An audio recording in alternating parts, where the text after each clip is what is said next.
Comment sortir les forces armées et de sécurité du Mali des chantiers battus en les rendant plus professionnels? Le sujet était au centre des échanges entre différents acteurs de la question.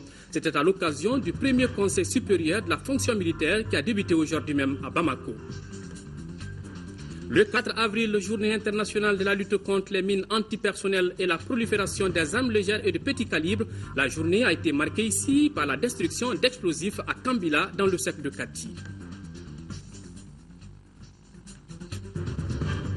Nous sommes en avril, période de grande chaleur chez nous au Mali. Tenez-vous bien, le thermomètre affiche souvent 40 degrés à l'ombre. Face à ce phénomène, quelles sont les mesures à prendre, surtout pour protéger les enfants et les personnes âgées? Un dossier à retrouver en fin d'édition avec Nyanya Aliou Traoré. Voilà pour les titres. Mesdames, Messieurs, bonsoir et bienvenue dans cette édition de 20h. Tout d'abord, le président de la République a regagné Bamako hier soir en provenance de Bruxelles où il avait pris part au 4e sommet Union européenne-Afrique.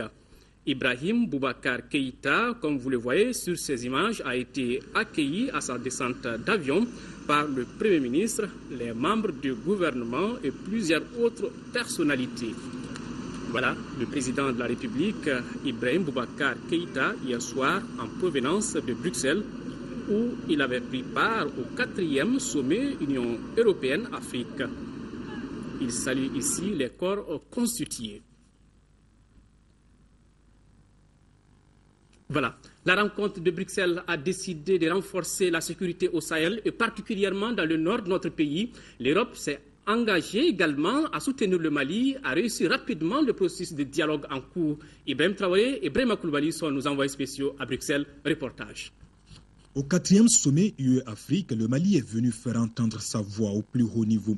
Parmi les sujets évoqués par les autorités nationales avec les partenaires du Mali, l'on note surtout la réconciliation nationale et la consolidation de la paix dans le nord du pays. Et le Mali quitte Bruxelles avec un soutien de taille. Notre pays a beaucoup gagné dans ce sommet. D'abord de se faire entendre par rapport à toute la problématique en cours de la sortie des crises. Et comme vous le savez, les Européens sont l'Union européenne, c'est un partenaire clé aujourd'hui pour le Mali dans la sortie des crises. Et la forte délégation qui était dirigée par le président de la République lui-même a permis de lever beaucoup d'ambiguïté sur toutes les questions que les gens se posent par rapport à la sortie des crises, par rapport au dialogue intermalien, et par rapport aussi à nos attentes de nos partenaires européens. Et je pense qu'à tous les niveaux, que ce soit au niveau bilatéral ou que ce soit au niveau multilatéral, au sein de la Commission de l'Union européenne, le Mali a été bien entendu. On a gagné beaucoup de sympathie par rapport aux progrès qui sont en train de s'accomplir. Les parlements des deux continents étaient aussi réunis à Bruxelles pour apporter leur contribution au sommet UE-Afrique. Là aussi, le Mali était fortement représenté.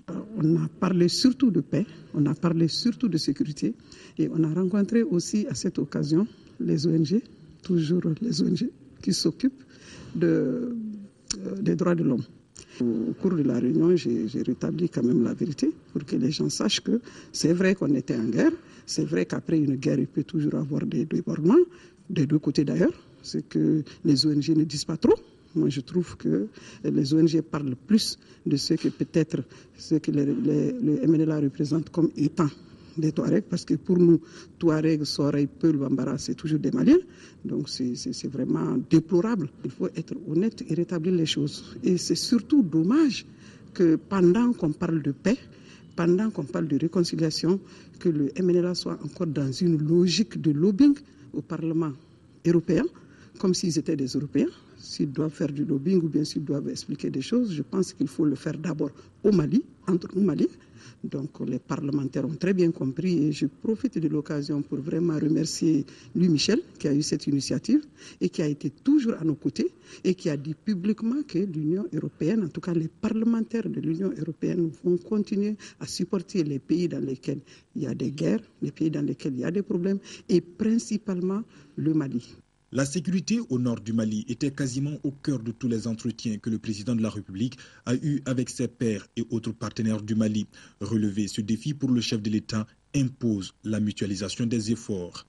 L'Europe avec le Mali, elle l'a prouvé fabuleusement. L'Europe a toujours été à nos côtés dans la crise que nous avons traversée. L'Europe reste à nos côtés. Vous avez entendu parler de l'opération EUTM, European Union Training Mission, qui nous vaut aujourd'hui 4 bataillons formés et bien formés. Nous avons simplement dit à nos amis européens que c'est bien de nous avoir formé des bataillons et il serait très bien aussi de nous aider à les équiper. Vu la maigreur, la minceur de nos ressources, je pense que nos soucis là aussi sont pris en charge et je crois que c'est un tout.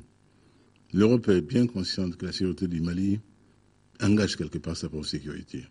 Toutes ces bandes qui traversent le Sahara avec des commerces divers, que ce soit les commerces des armes, que ce soit le commerce de la drogue, les cigarettes, tout cela est agression contre la jeunesse du Nord, singulièrement de l'Europe à terme.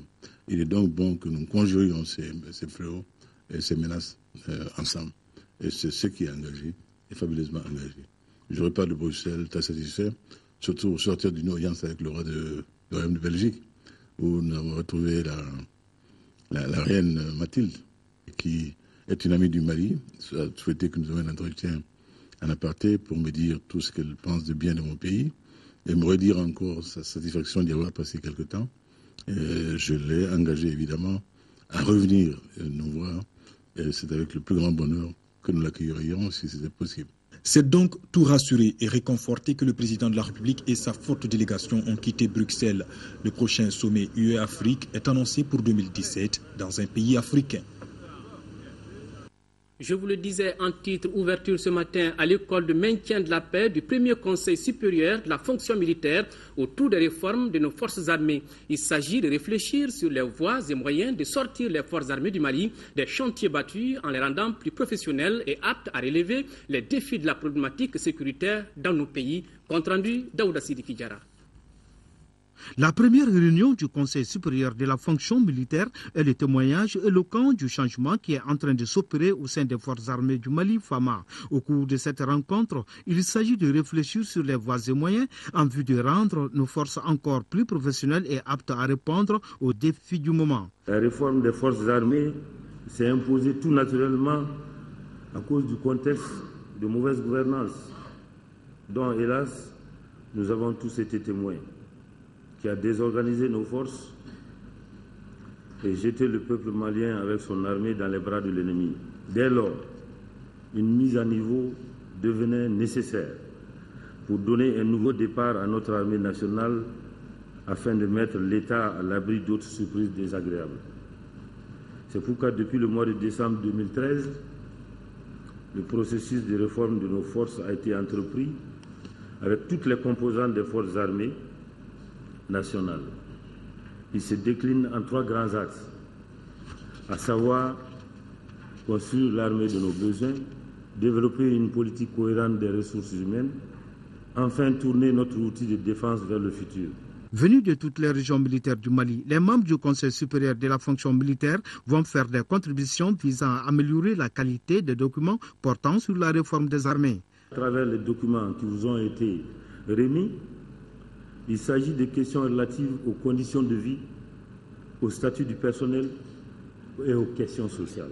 Le secrétaire général ajoutera que c'est à travers un engagement résolu de tous qu'on pourra atteindre les résultats escomptés, objet de ce processus de réforme entrepris depuis 2013 par les autorités du pays.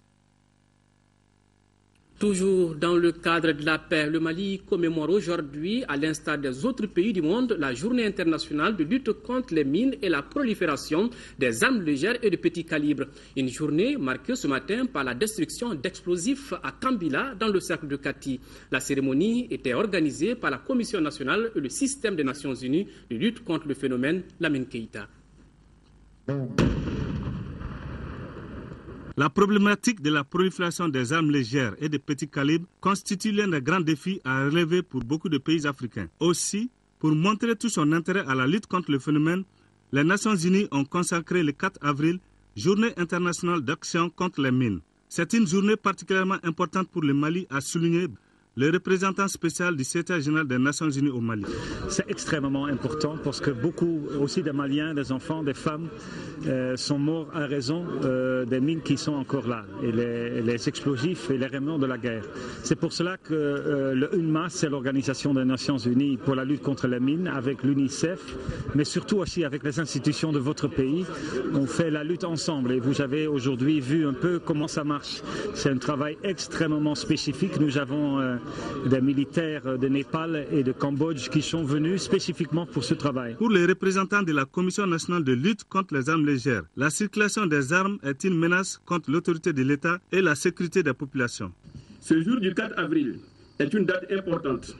Elle est consacrée à la commémoration de la journée internationale de l'action contre les mines et aussi à la destruction de quelques explosifs, qui permettra à coup sûr de réduire considérablement la prolifération des armes légères et de petits calibres au Mali, qui reste une des causes principales d'insécurité dans nos villes et campagnes. Au Mali, de la date de l'intervention de la communauté internationale à nos jours, 95 civils ont été victimes des mines ou restent d'engins de guerre. La situation est loin d'être maîtrisée, ont indiqué les responsables de l'armée, lorsque l'on sait que les zones infestées sont importantes et difficiles d'accès. Des armes qui détruisent tout sur leur passage. Le département de la culture et ses partenaires restent mobilisés pour la mise en œuvre du programme de réhabilitation du patrimoine détruit du Nord. Ils étaient réunis ce matin pour parfaire les documents de stratégie de reconstruction de ces biens culturels endommagés. Cheikh Oumar Sangaré, reportage. Le patrimoine culturel malien a connu des dommages sans précédent durant la crise. Depuis, sa réhabilitation est une priorité du département en charge de la culture. Le bilan des dommages causés est lourd. 14 des 16 mausolées inscrits sur la liste du patrimoine mondial et le monument de l'indépendance à l'effigie d'El Farouk ont été détruits. La porte de la mosquée Sidi Yahya, considérée comme sacrée par les habitants de la ville, a été arrachée et endommagée. Environ 4203 manuscrits anciens de très grande valeur de l'Institut des hautes études de recherche islamique Ahmed Baba ont été brûlés. Ajoutez à cela le tombeau des Askia qui s'est considérablement dégradé par défaut d'entretien. Le département de la culture et l'UNESCO se sont résolument engagés à reconstruire ces patrimoines détruits. Une stratégie a été élaborée dans ce sens. Le document mis à l'appréciation des acteurs impliqués prend en compte les différents aspects de la reconstruction. Aujourd'hui, notre travail nous permettra de redonner la dignité et la liberté à toutes ces populations qui ont souffert pendant la crise. Notre travail permettra de leur redonner de l'espoir dans l'avenir. J'ai le plaisir de vous annoncer que la Suisse va soutenir ce programme du ministère de la Culture en collaboration avec l'UNESCO à travers une contribution de 530 millions de francs CFA. Les documents ainsi soumis à la validation prévoient des activités qui s'articulent autour de 4 composantes, à savoir étudier et connaître, restaurer et reconstruire, renforcer les capacités institutionnelles et professionnelles, capitaliser et diffuser. Le projet de reconstruction durera 4 ans pour un coût global de plus de 5 milliards 400 millions de nos francs. Le ministre de l'Équipement et des Transports, Abdoulaye Koumaré, entreprendra à partir de ce dimanche 6 avril 2014 2 missions qui le conduiront successivement à Dakar au Sénégal et à Malabo en Guinée équatoriale. À Dakar, première étape de ce périple à l'étranger, le ministre Koumaré prendra part à des rencontres entre autorités sénégalaises et maliennes pour la relance des activités ferroviaires entre Bamako et Dakar. À Malabo, en Guinée équatoriale, Abdoulaye Koumaré prendra part à la 3e session de la conférence des ministres africains en charge des transports sous l'égide de l'Union africaine. La 33e session ordinaire du comité interparlementaire a clos ses travaux ici à Bamako. Le comité recommande la redéfinition par le Conseil des ministres de l'UEMOA de nouveaux critères de convergence adaptés aux situations sociales, économiques et monétaires de l'espace communautaire. Il recommande également d'accorder la priorité à la lutte contre la pauvreté, le chômage des jeunes et la promotion des femmes. Compte rendu Daouda Sidiki Diarra. Pour que l'installation du Parlement de l'Union économique monétaire ouest-africaine soit une réalité dans les meilleurs délais possibles, le comité interparlementaire au cours de sa 33e session ordinaire a exhorté la commission de l'UEMOA à faire toutes les diligences requises dans ce sens. Nous avons exprimé notre profonde reconnaissance aux chefs d'État et de gouvernement qui ont ratifié les actes constitutifs du Parlement, dénotant ainsi leur attachement à la participation des populations à travers leurs représentants au processus d'intégration de l'UEMOA. La mise en place du Parlement contribuera à la promotion de la bonne gouvernance. Sa participation au processus décisionnel de l'Union imprimera une plus grande légitimité aux décisions de l'UEMOA. Notons également que la session s'est penchée sur les questions de démocratie et de paix dans notre sous-région. En vue de l'harmonisation des différents codes électoraux dans l'espace UEMOA, la session a recommandé l'organisation d'un atelier sur les processus électoraux des États membres. Les éclairages apportés sur certains chantiers ont été d'une grande utilité pour les élus du peuple. Notamment la libre circulation des personnes et des biens, la poursuite du programme hydraulique villageoise et les initiatives prises par les comités de haut niveau sur la sécurité alimentaire, l'énergie durable, le financement des économies des États membres de l'Union, ainsi que la paix et la sécurité dans notre espace communautaire. Le comité interparlementaire a apprécié l'état d'avancement des travaux de construction du siège de cette institution parlementaire en cours à Bamako. La 8e Assemblée générale du Forum des administrations fiscales ouest-africaines a pris fin cet après-midi à Bamako.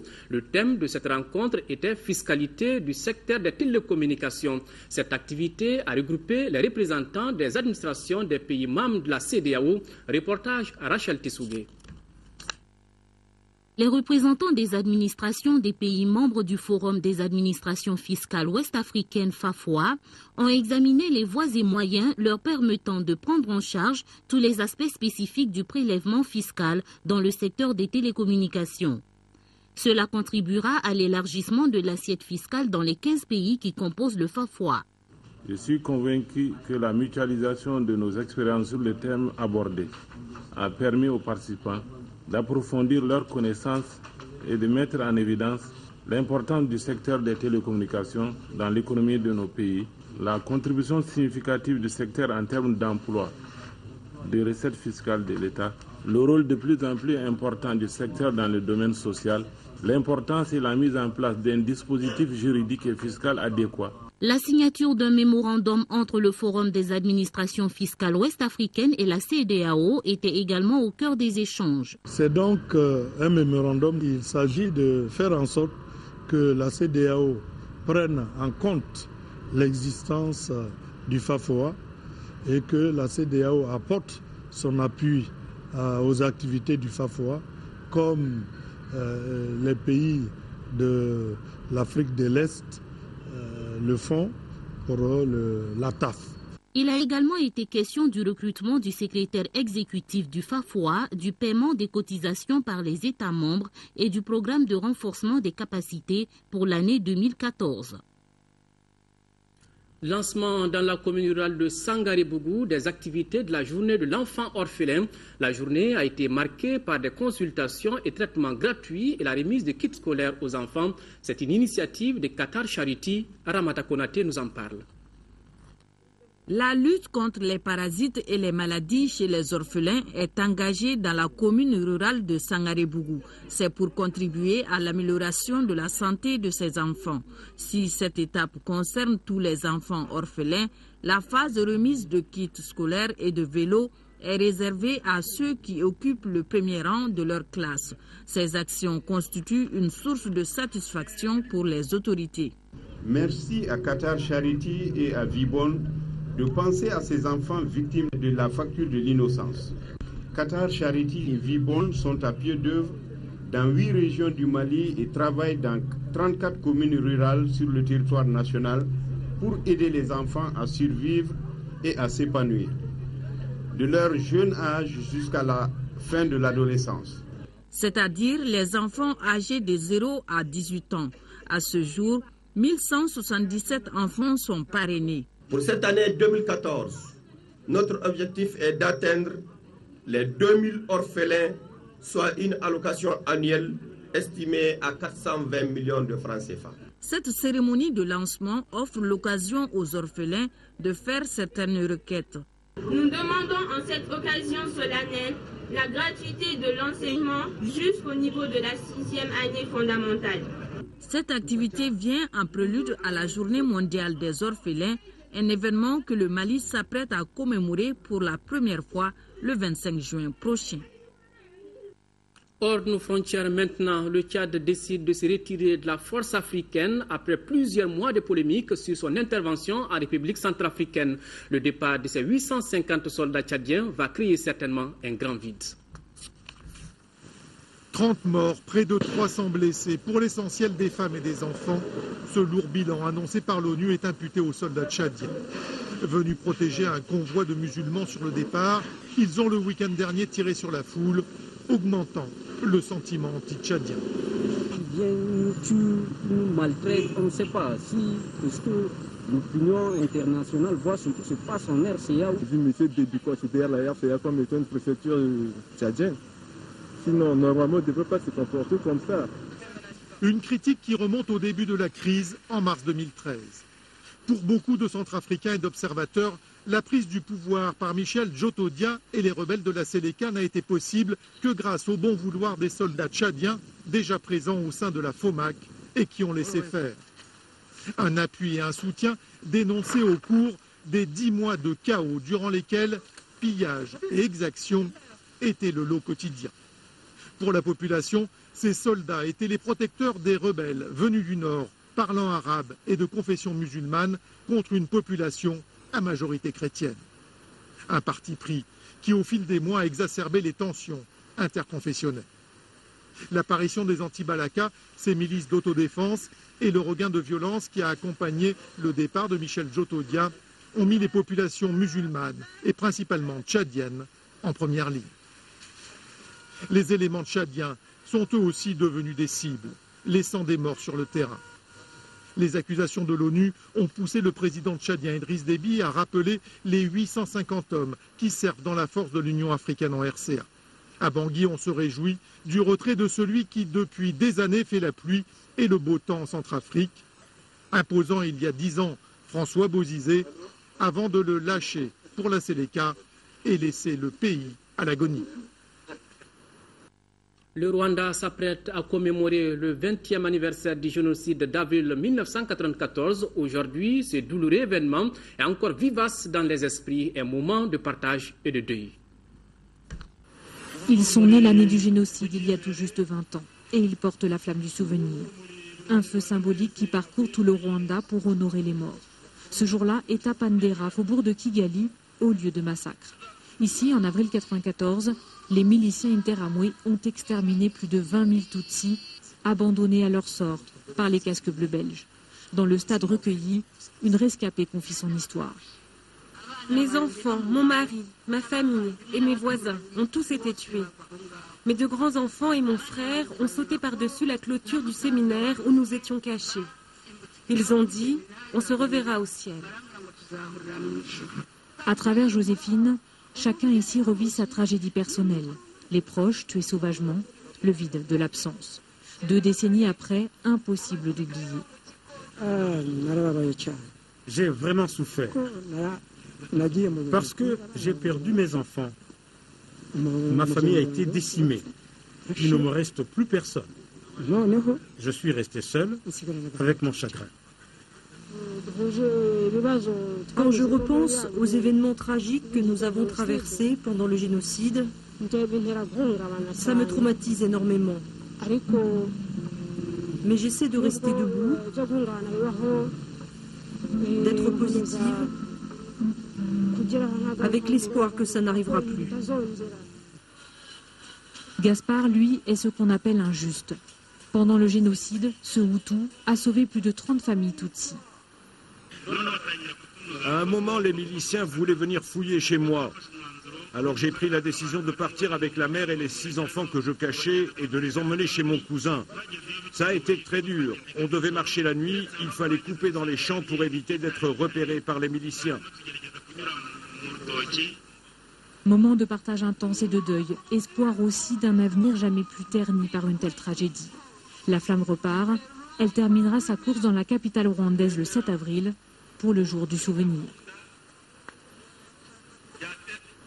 Retour à l'actualité nationale, écho de nos régions. À Tombouctou, les rideaux sont tombés hier sur le Forum national de la paix et la réconciliation. Plus de 500 délégués ont eu droit à des communications relatives aux manuscrits, à l'islam, à la sécurité et au développement des régions du Nord. À l'issue des travaux, les participants ont fait des recommandations, compte rendu Adama Djimde. Les assises de Tombouctou qui viennent de prendre fin ont abouti à toute une batterie de résolutions.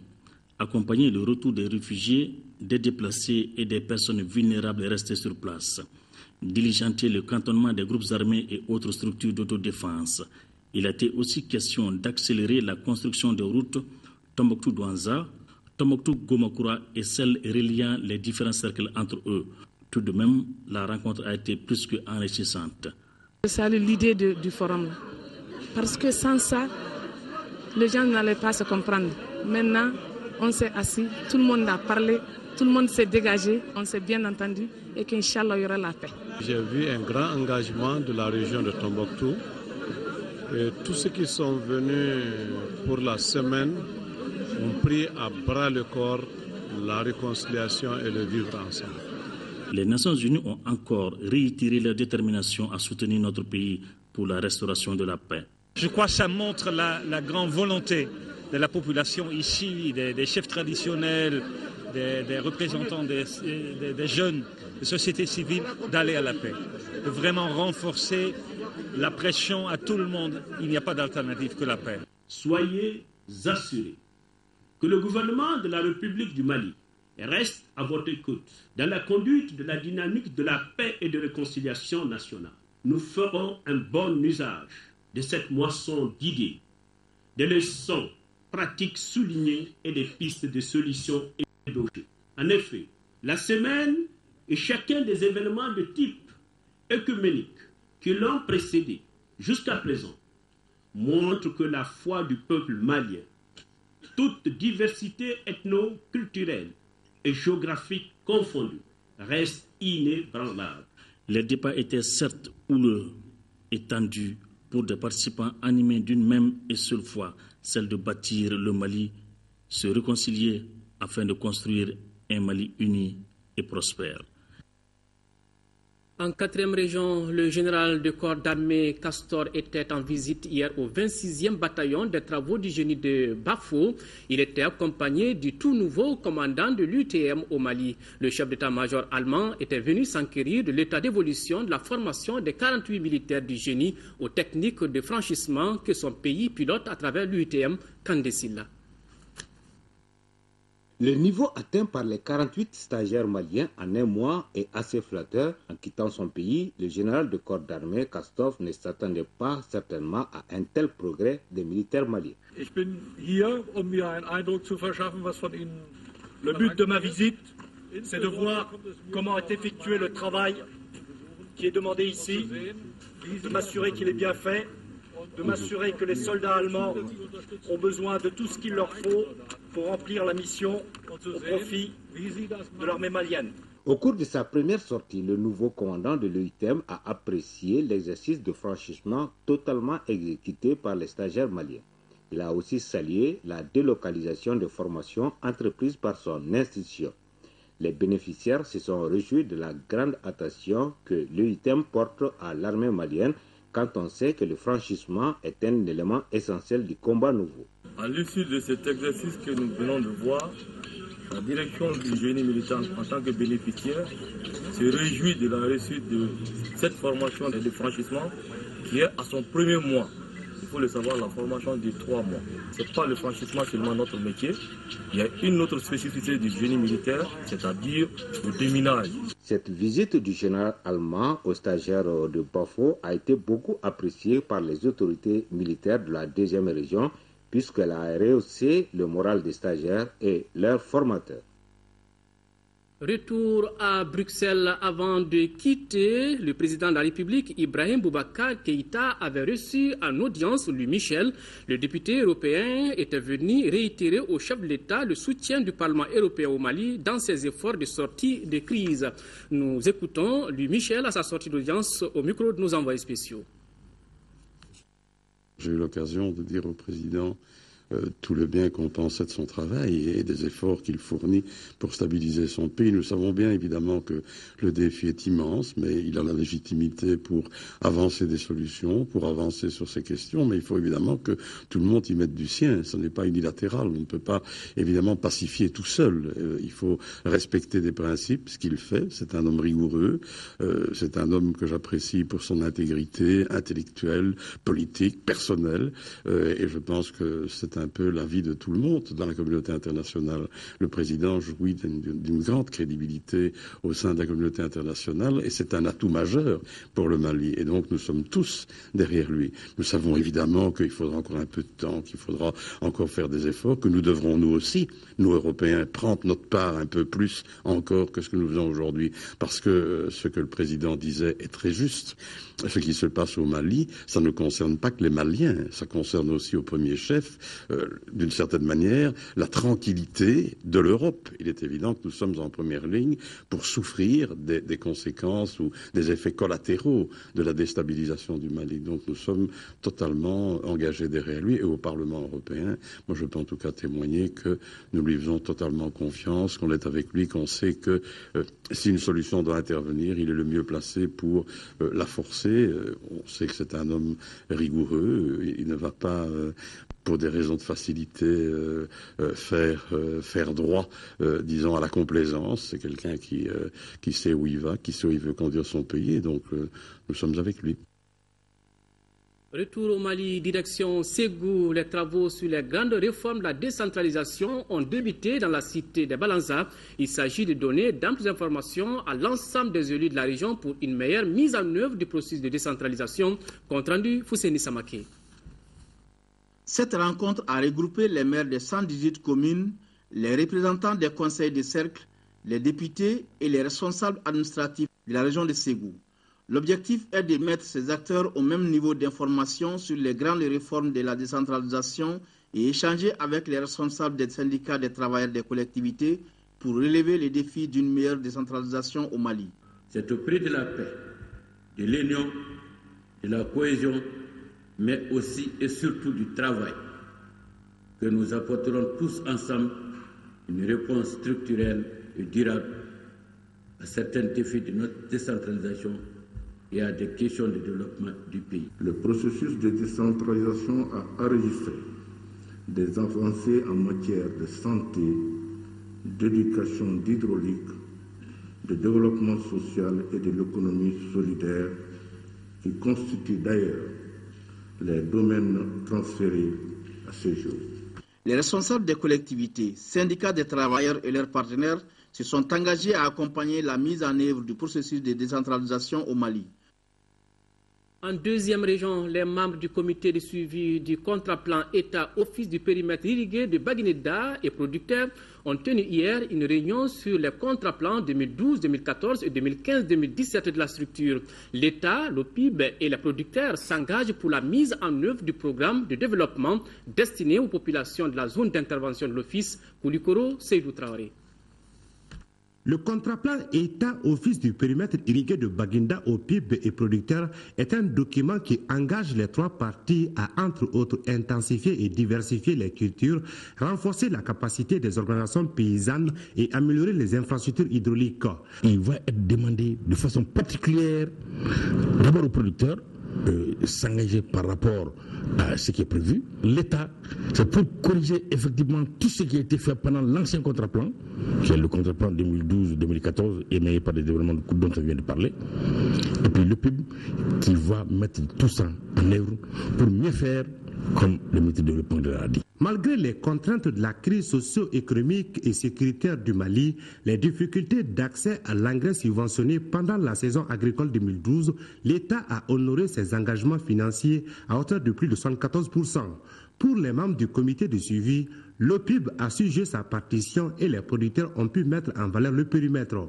Le chargé des contrats-plans au ministère de l'Économie et des Finances a souligné que les engagements contractuels doivent porter des résultats concrets et non sur les activités à réaliser. La mise en œuvre de ce projet de contrat-plan se fera dans un contexte marqué par le retour de la paix et la volonté affichée des autorités de Mali de faire de l'agriculture le levier de la croissance économique. La durée du contrat-plan est de 3 ans et les engagements techniques des différentes parties sont définis dans chaque rapport annuel.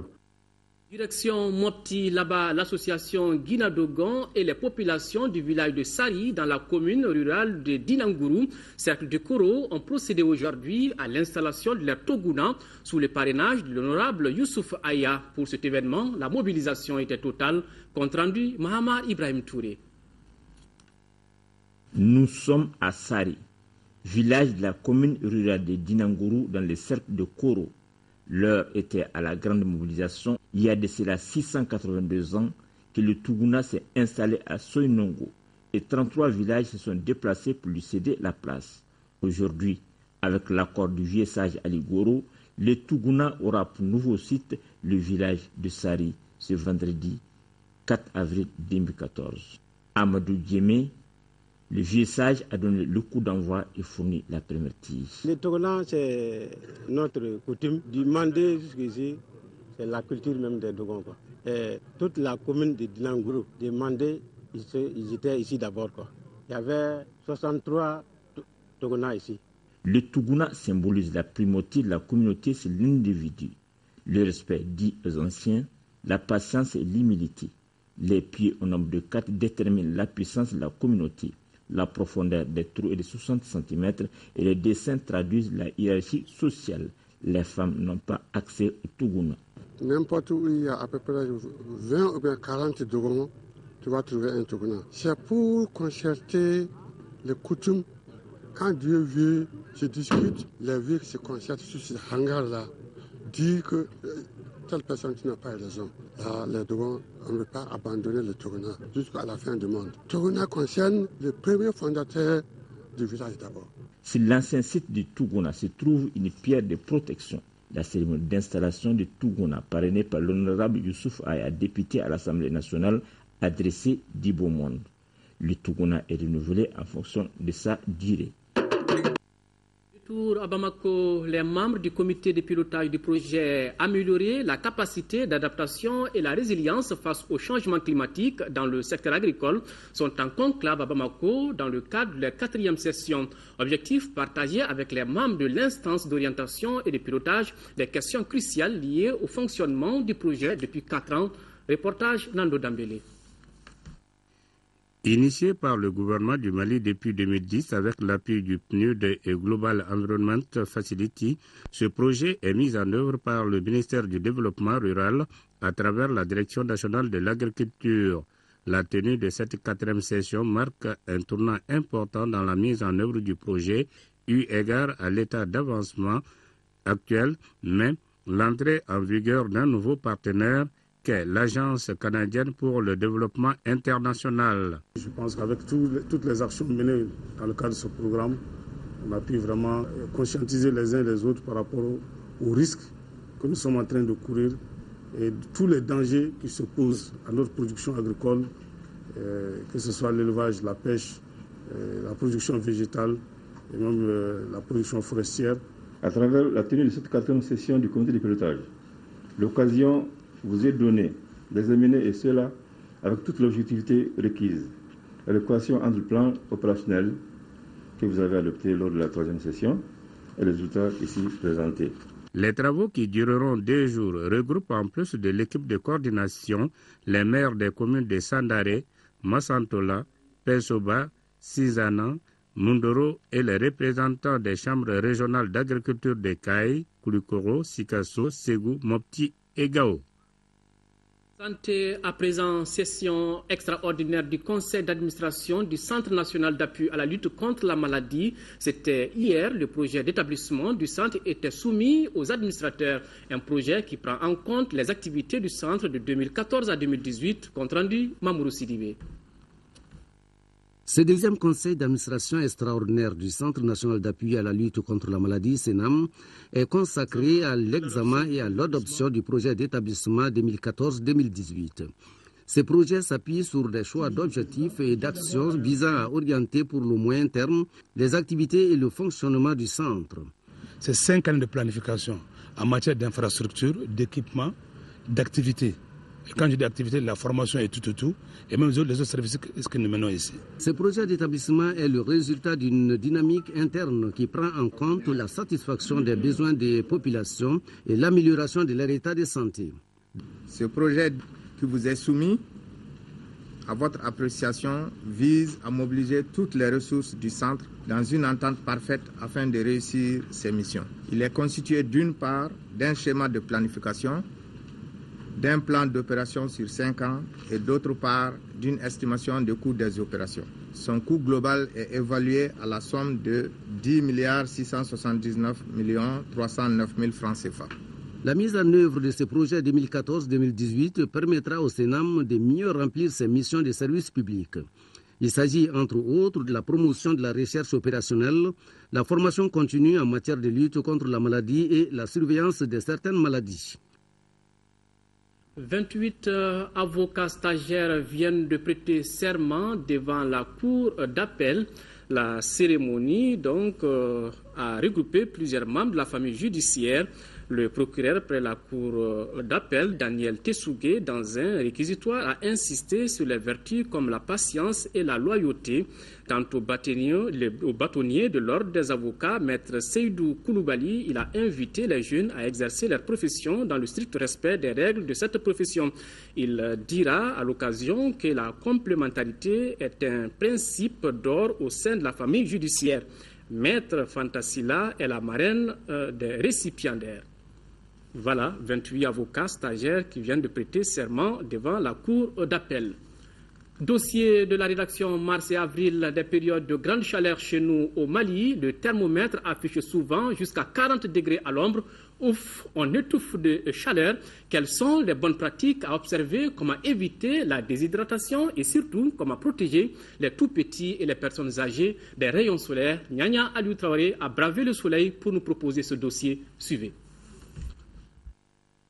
À Bamako, comme dans la plupart des localités au Mali, c'est sans doute la forte chaleur.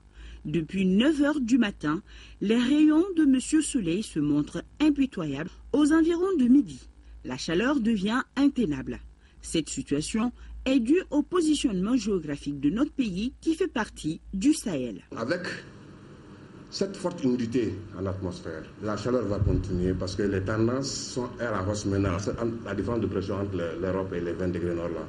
Cette chaleur, nous la supportons difficilement parce qu'elle est humide, parce qu'il y a une forte teneur en eau. L'année dernière, si on se souvenait sur l'ensemble du territoire, le mois de janvier, février, c'était des mois très chauds. Cette année, c'est un peu différent. Nous avons tous senti que le mois de janvier et février, c'était les mois les plus froids de l'année 2014.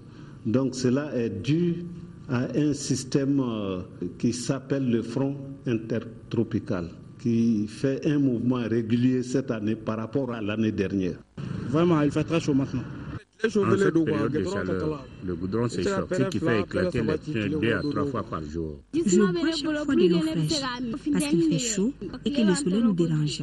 L'hôpital Gabriel Touré, le service des urgences. C'est arrivé de relever des patients qui ont présenté des symptômes qui sont en faveur de l'élévation de la température ambiante. C'est le cas des déshydratés. C'est des patients qu'on a pu recruter depuis que la période de chaleur a commencé. À la Fondation Salif Keïta, la situation est très prise au sérieux par les premiers responsables. Pour le moment, on est en négociation avec des partenaires qui pourraient nous fournir des crèmes. Mais avant ça, moi j'ai envie de dire aussi qu'il y a des gestes simples du quotidien qui peuvent améliorer la vie des personnes albinos. C'est-à-dire porter une casquette, un chapeau, porter des vêtements légers mais à manches longues et voilà, éviter un maximum le soleil. Selon l'avis du médecin spécialiste, les bons gestes à retenir sont simples. Il faut rester dans un environnement avec une température qui est acceptable, aux environs de 37 degrés. Il faut se couvrir, c'est-à-dire porter un chapeau qui permet un peu de freiner les rayons solaires et il faut beaucoup boire. Quand je dis beaucoup boire, ça m'amène à penser à deux catégories de personnes, c'est-à-dire les personnes âgées et les enfants. Par rapport à la nourriture, il faut bien entendu prendre des aliments qui apportent beaucoup d'eau. Donc tout ce qui est légumes, il faut en prendre. La bouillie, les bouillons. Pour le sport, ce n'est pas interdit de faire le sport. Faire le sport dans un endroit qui est couvert. Si on n'a pas cette possibilité et qu'on doit faire le sport au dehors, sous la chaleur, il faut limiter beaucoup l'intensité encore, en tout cas du sport qu'on est arrivé à pratiquer. Pour l'habillement, il faut porter, bien entendu, tout ce qui ne dégage pas beaucoup de chaleur, éviter tout ce qui est synthétique. Ce qui est mieux, c'est vraiment les cotonnades. Éviter de se couvrir beaucoup, donc porter léger, de préférence en coton. Alors, faites comme moi, buvez autant d'eau. À ce propos, les médecins conseillent de boire jusqu'à 3 litres d'eau par jour. Et son verre d'eau. Championnat national de Ligue 1 hier au stade Modibo Keïta au compte de la 12e journée. La Somme a dominé le Niana de Koulikoro par le score de 1-0. En secondaire, l'AS Real de Bamako a été tenu en échec par l'AS Police, 1 but partout. Suivons le résumé de ces deux rencontres avec Mamoutou Danti. L'AS Real de Bamako a été accroché par l'AS Police. Score 1 but partout. Les joueurs de Noundjani ont été menés au score dès la 5e minute suite à un centre. Ousmane Diarra trompe Almami Sogoba, les gardiens de but de l'AS Real, 1-0 pour l'AS Police. Les Noirs et Blancs de Bamako remettent les pendules à l'air. C'est ainsi qu'à la 26e minute, Moussa Kone Kofi rétablit la parité. C'est sur ce score d'un but partout qu'on observe la mi-temps. Les 22 acteurs retrouvent la pelouse pour tenter de prendre l'avantage dans cette rencontre. On assiste à une deuxième mi-temps, c'est vrai, de but. Finalement, l'AS Real et l'AS Police se partagent les points. Avec 2 matchs en retard, l'AS Real se positionne à la 7e place avec 16 points devant l'AS Police qui reste 11e au classement provisoire de la 12e journée. Par ailleurs, le Niana de Koulikoro a été dominé par la Somme par le score d'1-0. Il a fallu attendre les arrêts de jeu pour voir la Somme débloquer la situation par Ibrahim Tamboura, entré en seconde période. La Somme s'impose donc 1-0. Voilà, c'est la fin de ce journal. Merci de votre aimable attention au nom de l'ensemble de la rédaction. Autre rendez-vous avec l'actualité de 13h, une présentation de Kayatou Kone. J'aurai tout le plaisir de vous retrouver demain pour la grande édition du soir. Mais d'ici là, vous pouvez revoir cette édition sur notre site www.ortm.ml. Au revoir et qu'Allah bénisse le Mali.